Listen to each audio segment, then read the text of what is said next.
पीछे बनी है अमर जवान ज्योति, जिसकी सबसे बड़ी खासियत इसकी लौ है, जो हर परिस्थिति और काल में अनवरत जलती रही।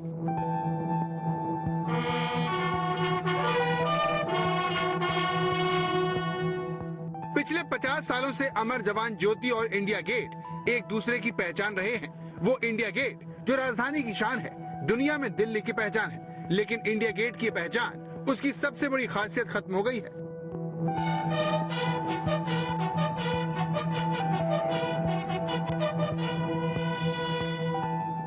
इंडिया गेट पर स्थापित अमर जवान ज्योति की मशाल की लौ को नेशनल वॉर मेमोरियल की लौ में मिला दिया गया।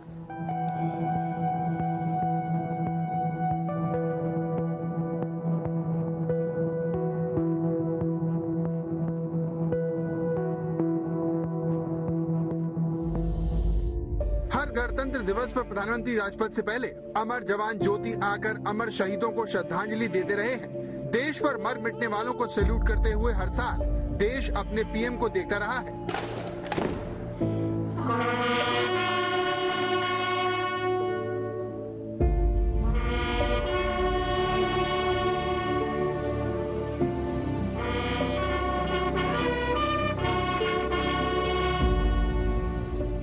अमर जवान ज्योति के संगमरमर के चबूतरे के चारों कोनों पर 4 कलश हैं, जिनमें से एक की लौ हमेशा जलती रहती है।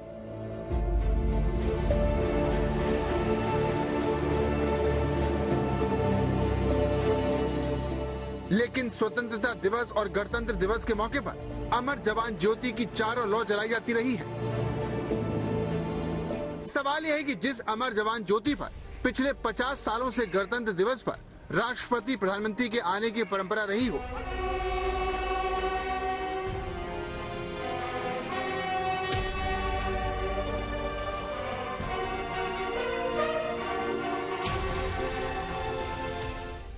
जिस अमर जवान ज्योति पर भारत आने वाला हर विशिष्ट मेहमान शहीदों के सम्मान में सिर झुकाता रहा हो, उस अमर जवान ज्योति की मशाल की लौ को नेशनल वॉर मेमोरियल की लौ में क्यों मिला दिया गया?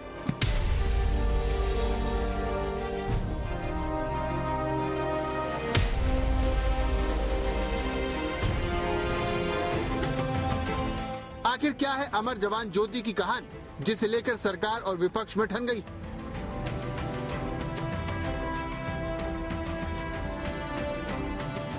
अमर जवान ज्योति के इतिहास की शुरुआत भारत और पाकिस्तान के बीच लड़ाई से शुरू होती है।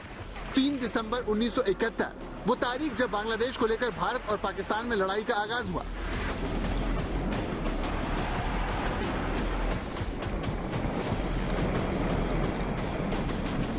तेरह दिनों तक भीषण युद्ध हुआ और 16 दिसंबर 1971 को पाकिस्तान ने घुटने टेक दिए।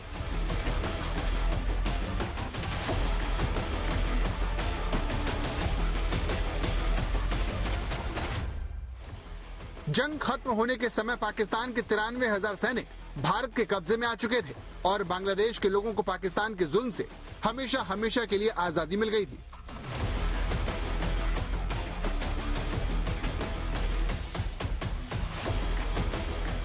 इस जंग में भारत के 3,843 जवान शहीद हुए, जिनकी याद में उस वक्त की पीएम इंदिरा गांधी ने अमर ज्योति जलाने का फैसला किया और 26 जनवरी 1971 को इंडिया गेट पर अमर जवान ज्योति का उद्घाटन किया गया।